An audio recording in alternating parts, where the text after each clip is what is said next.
Shalom, senang bertemu kembali di screen. Apa kabar saudara-saudara? Walaupun sekarang situasi mungkin membuat kita bisa tidak semangat, tetapi kita tetap semangat karena ada firman Tuhan yang menguatkan kita. Amin. Hari ini kita akan merenungkan firman Tuhan bersama-sama dengan judul Pandangan Manusia versus Pandangan Tuhan di Yohanes 4 ayat 7-24. Tapi sebelumnya saya mau bertanya kepada saudara-saudara, ini teka-teki ya. Ada satu orang berkata kalau benda itu warnanya hijau dan hitam. Tapi ada yang bilang, oh bukan, benda itu merah. Nah, kira-kira benda itu apa? Kenapa kok berbeda dua orang melihat sama-sama tapi warnanya kok bisa beda? Ya, mungkin ada yang sudah bisa tebak, yaitu semangka. Karena satu orang melihatnya di luar, tapi satu orang lagi melihatnya di dalam. Jadi tergantung pandangan kita melihat di luar atau di dalam, nah kita bisa melihat yang berbeda. Demikian juga Tuhan pernah bicara tentang pandangan ini di 1 Samuel 16 ayat 7 Tuhan katakan, bukan yang dilihat manusia, yang dilihat Allah. Manusia melihat apa yang di depan mata, tetapi Tuhan melihat hati. Nah, manusia melihat apa yang ada di depan mata, tetapi Tuhan melihat hati manusia, seperti itu. Nah, kita akan bahas bersama tentang perbedaan pandangan kita dengan Tuhan. Saudara tahu kan cerita seorang wanita yang ada di sumur di daerah Samaria. Ya, pada suatu hari siang jam 12, Tuhan Yesus datang ke sumur itu dengan letih lesu, dengan sangat haus, dan dia sudah capek, lelah seperti itu. Maka dia duduk sendiri di dekat sumur itu, dan datanglah seorang wanita. Dia mau ambil air, dan waktu itu Tuhan Yesus bertanya, meminta air kepada wanita Samaria itu. Nah, peristiwa ini kita sudah kenal dengan baik. Nah, kita akan belajar bersama perbedaan pandangan di mana peristiwa ini terjadi. Yang pertama yaitu Yesus memandang wanita Samaria itu sebagai seorang pribadi, tetapi wanita Samaria melihat Yesus sebagai seorang pria Yahudi. Maksudnya bagaimana? Nah, mari kita baca Yohanes 4 ayat 7-9. Yohanes 4 ayat 7-9. Baca bersama ya, 2-3. Maka datanglah seorang perempuan Samaria hendak menimba air. Kata Yesus kepadanya, berilah aku minum. Sebab murid-muridnya telah pergi ke kota membeli makanan. Maka kata perempuan Samaria itu kepadanya, masakan engkau seorang Yahudi minta minum kepadaku, seorang Samaria?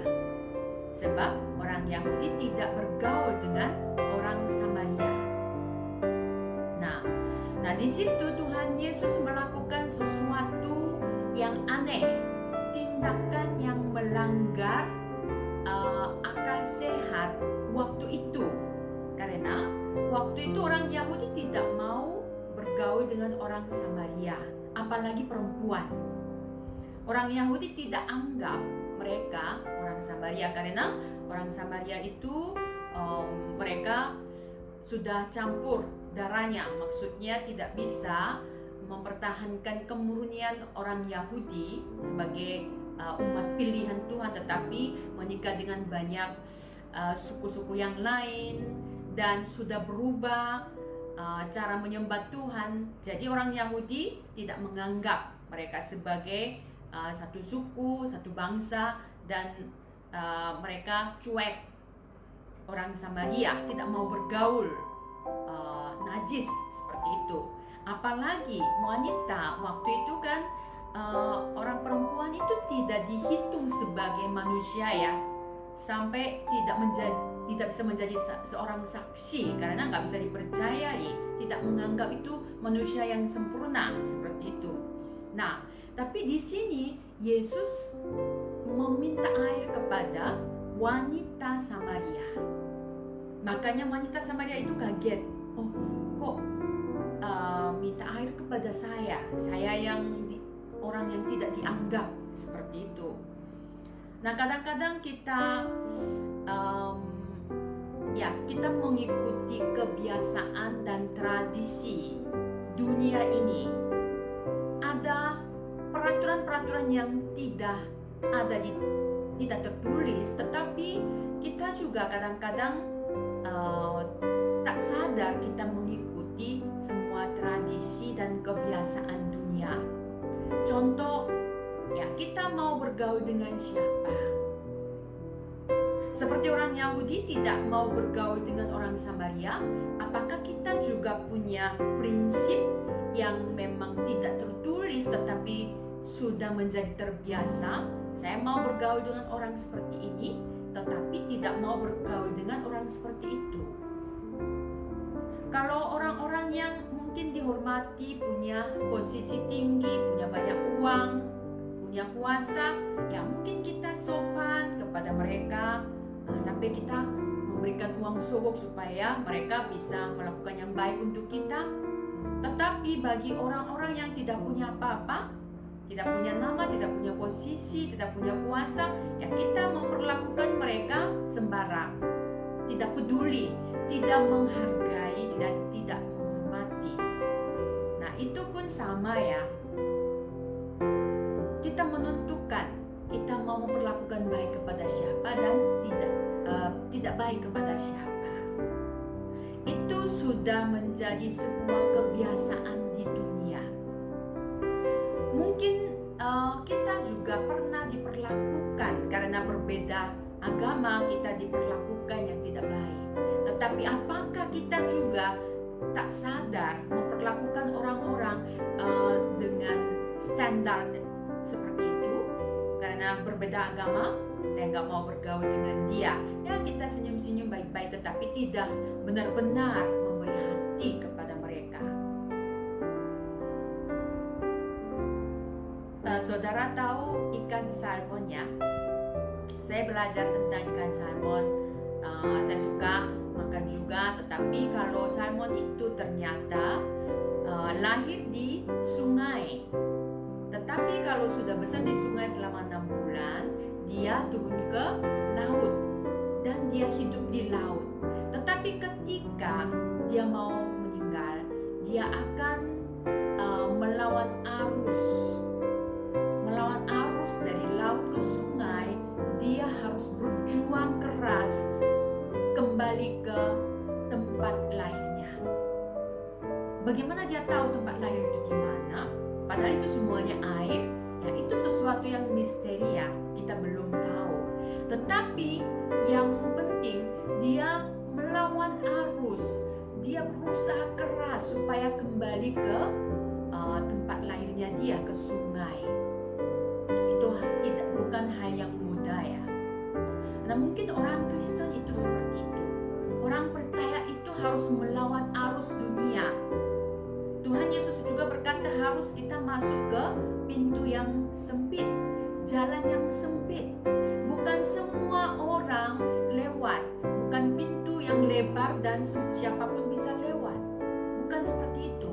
Kita sebagai orang percaya, kita harus berani melawan arus duniawi itu. Semua orang melakukan, semua orang menganggap itu biasa dan memang tradisi dan peraturan budaya, sesuatu yang wajar. Tetapi kita harus bisa melawan seperti Tuhan Yesus lakukan. Selama kita hidup di dunia ini, kita ketemu air gelombang, ombak, itu sesuatu yang wajar karena kita harus melawan arusnya. Nah,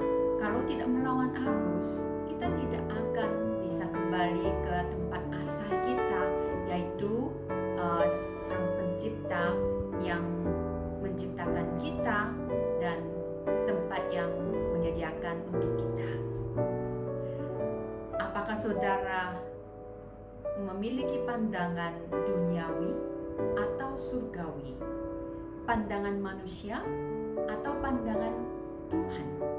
Mari kita bertanya kepada diri kita sendiri.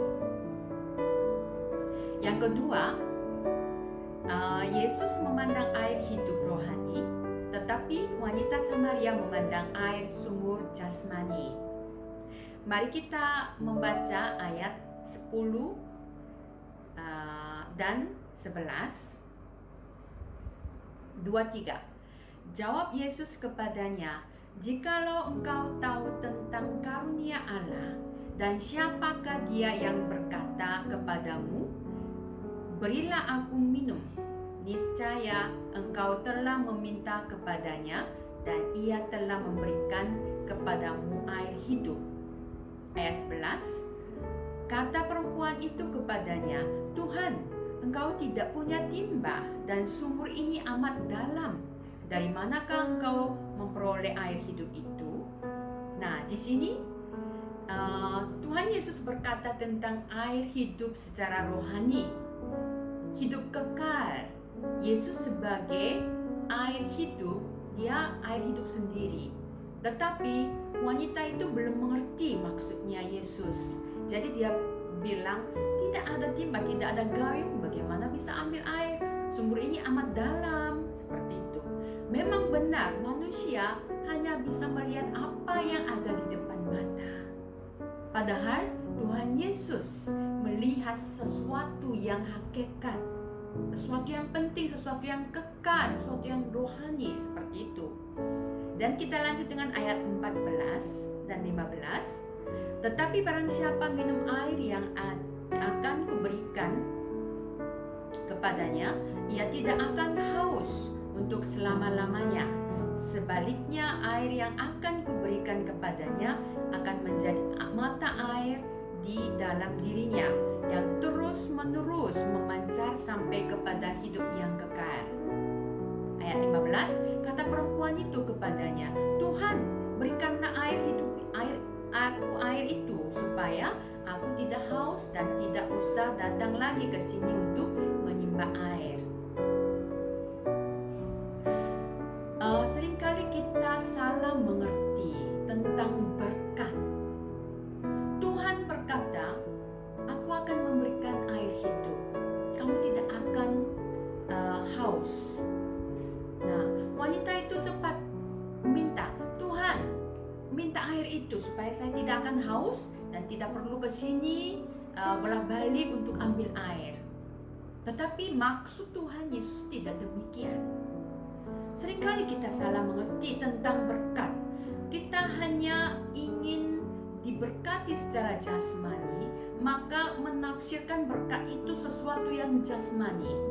Tidak haus, tidak capek bolak-balik, selalu berlimpah secara ekonomi, tidak akan pernah lapar, dan semua prosperous, ya, sukses, berhasil, sehat, semua sembuh, semua makmur. Kita maunya menafsirkan firman Tuhan seperti itu. Tetapi itu bukan intinya maksud Tuhan Yesus, yaitu masalah tentang dosa atau hidup kekal. Surga itu lebih penting daripada uang, makan, minum, kesuksesan, bahkan kesehatan dan panjang umur. Maka kita harus melihat dengan pandangan Tuhan, bukan kita menafsirkan segala sesuatu berkat itu secara jasmani, tetapi sebenarnya apa yang Tuhan bicara sekarang, maksudnya Tuhan apa? Waktu Tuhan Yesus memberi makan kepada 5.000 orang, mereka ingin Tuhan Yesus menjadi raja, karena mereka ingin semuanya makmur dan masalah-masalah mereka bisa selesai. Tetapi apa yang terjadi? Tuhan Yesus bukan jadi raja, tetapi dia mati di kayu salib, dihina, seperti itu kan? Nah, makanya banyak orang kecewa di situ. Nah, Tuhan Yesus hidup kembali dan memang menawarkan hidup kekal kepada kita.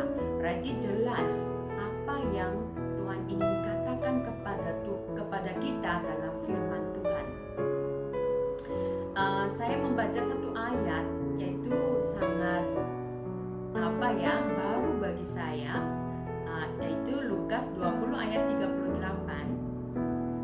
Ia bukan Allah orang mati, melainkan Allah orang hidup, sebab di hadapan Dia semua orang hidup.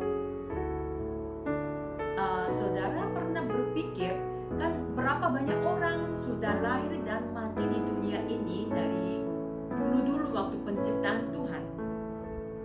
Ya, banyak orang sudah lahir dan mati, dan kita hanya kenal orang-orang yang masih hidup di dunia ini kan. Tapi bagi Tuhan, semua orang itu hidup. Selama berapa, ya nggak bisa hitung berapa tahunnya, tapi orang yang sudah mati, sudah dikubur pun Tuhan anggap mereka hidup. Beda pandangan kan, memang beda perspektif. Jadi kita harus melatih diri supaya bisa melihat dengan pandangan Allah. Hidup atau mati itu bukan masalah besar bagi Tuhan. Oke, terus poin ketiga, Yesus memandang ibadah dengan sikap kita, tetapi wanita Samaria memandang ibadah dengan tempat. Ayat 20, mari kita baca bersama. Yohanes 4 ayat 20, 1, 2, 3. Nenek moyang kami menyembah di atas gunung ini, tetapi kamu katakan bahwa Yerusalemlah tempat yang orang menyembah. Nah, itu orang Samaria, wanita Samaria yang katakan seperti itu. Dan di ayat 24 Tuhan Yesus jawab, Allah itu roh, dan barang siapa menyembah Dia harus menyembahnya dalam roh dan kebenaran. Kita melihat apa yang di depan mata kita, apa yang kelihatan, bagaimana liturgi ibadah, bagaimana WL-nya nyanyi bagus atau tidak, kalau musik sudah mantap atau tidak. Nah, pengkhotbah berkhotbah lancar dan kata-katanya bagus atau tidak. Semua orang berpakaian rapi dan duduk manis, dan suasananya hening dan sepertinya suci dan kudus atau tidak, atau terangkat enggak suasananya, sukacita atau tidak. Nah, tetapi justru Tuhan melihat hatinya kita. Justru Tuhan melihat Dia apa ibadah dengan roh atau hanya dengan tubuh dan jiwa. Apakah dia beribadah dengan kebenaran atau hanya dengan pengetahuan? Jadi kita bisa melihat sebenarnya Tuhan ingin disembah dengan roh kita, dengan kebenaran kita. Itu yang Tuhan cari. Bukan tempat ibadahnya di mana itu penting, di Mountain Grising kah, atau di Yerusalem kah, atau di gereja besar kah, atau gereja kecil, atau di sekolah, atau di rumah. Apalagi sekarang keadaan corona seperti itu, kita ibadah di rumah masing-masing, tidak masalah. Tuhan hanya mencari penyembah dengan roh dan kebenaran. Amin, saudara. Pandangan Tuhan berbeda dengan manusia. Yang terakhir, saya mau bertanya, kita memandang diri kita sebagai apa? Tuhan memandang kita sebagai siapa? Saya memandang saya sebagai siapa? Apakah saya juga memandang dengan pandangan manusia, dengan penampilan saya, apa yang saya punya, dengan posisi saya, atau dengan salary saya, atau bakat-bakat saya? Bagaimana saya menilai diri saya? Dengan apa? Tetapi Tuhan tidak melihat penampilan kita atau apa yang di mata, apa yang di depan mata. Tuhan melihat hati kita. Amin, saudara. Tuhan menilai dengan hati.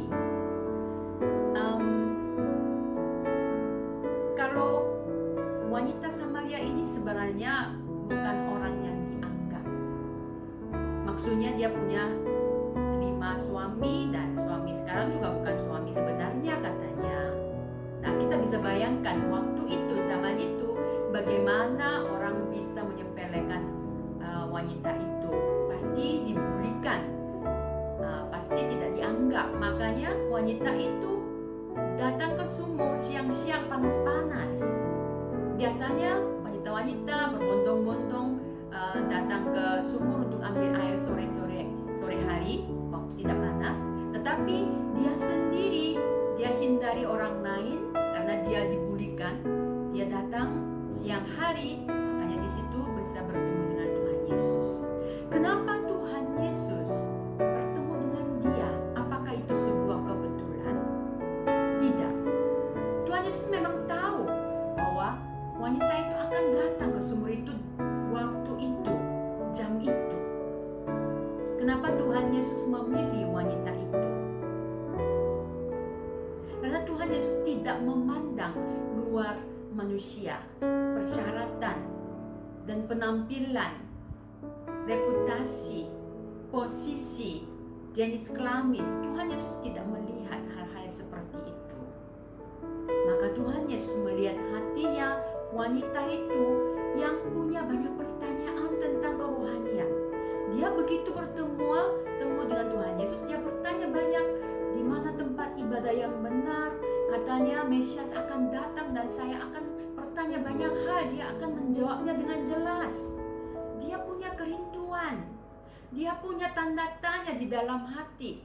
Dia bukan lewatkan hidup seperti itu saja, tetapi dia selalu berpikir dan bergumul tentang kerohaniannya. Dan setelah dia bertemu dengan Tuhan Yesus, apa yang terjadi? Dia datang kepada banyak orang, dia sampai meninggalkan timbanya dan kasih tahu kepada semua orang, ayo ke sini, ada Mesias. Ayo dengar dulu apa kata dia, ini benar Mesias. Melalui perkataan dia, banyak orang Samaria datang kepada Yesus dan percaya kepadanya. Ayat 39, mari kita baca bersama. Dan banyak orang Samaria dari kota itu telah menjadi percaya kepadanya karena perkataan perempuan itu yang bersaksi, ia mengatakan kepadaku segala sesuatu yang telah kuperbuat. Wanita ini memang bukan wanita yang dihormati, tetapi dia punya kerinduan untuk bertemu dengan Mesias. Dan juga ketika dia bertemu, dia tidak takut. Orang tidak akan hargai, kata saya, orang tidak akan percaya saya. Dia tidak takut, dan dia sebarkan berita baik itu kepada siapapun. Kadang-kadang kita menilai diri kita, wah saya nggak layak memberitakan Injil. Saya ini siapa? Saya hidup benar dulu baru saya berani memberitakan Injil. Nanti saya katakan Yesus ini siapa-siapa, akan orang bilang kamu dulu percaya dengan benar. Saya belum siap dipakai Tuhan. Itu pandangan siapa? Pandangan saya sendiri kan. Tetapi Tuhan Yesus tidak memandang dengan pandangan itu. Pandangan Tuhan berbeda. Seperti Tuhan memilih wanita Samaria itu yang punya banyak dosa untuk dipakai secara luar biasa supaya banyak orang mengenal Mesias. Tuhan Yesus juga hari ini ingin memilih kita untuk memberitakan Injil kepada banyak orang, untuk menyebarkan kabar baik ini kepada banyak orang. Walaupun kita masih kurang, belum sempurna, banyak yang harus belajar, kita sepertinya tidak layak. Tetapi Tuhan ingin kita bergerak, bekerja, melayani Tuhan saat ini juga. Mari kita memandang diri kita dengan pandangan Tuhan, bukan pandangan manusia. Tidak masalah dilihat manusia yang lain, orang yang lain seperti apa. Kita tidak perlu takut. Karena Tuhan Yesus memandang kita sebagai orang yang bisa dipakai Tuhan. Mari kita review bersama. Jadi pandangan manusia dan pandangan Tuhan yang berbeda. Yang pertama, kita memandang orang lain dengan pandangan Allah sebagai pribadi yang berharga siapapun itu. Dan yang kedua, apa yang Tuhan Yesus katakan di dalam firman Tuhan, jangan menerjemahkannya secara jasmani saja, tetapi kita menerima makna rohani dan menafsirkan makna rohani itu dan aplikasikan di dalam hidup kita. Yang ketiga, ibadah itu bukan dengan semua liturgi dan semua acara dan semua manusia, tetapi ibadah itu dengan roh dan kebenaran. Bukan tubuh dan jiwa saja, tetapi roh dan kebenaran kita menyembah Allah. Yang keempat, mari kita memandang diri kita dengan pandangan Tuhan, bukan pandangan manusia. Jangan terus-menerus berkata, saya tidak layak, saya belum siap, tetapi sekarang waktunya berani maju untuk Tuhan Yesus, karena Tuhan Yesus telah memilih ketika saya masih kurang dan belum sempurna, tetapi Tuhan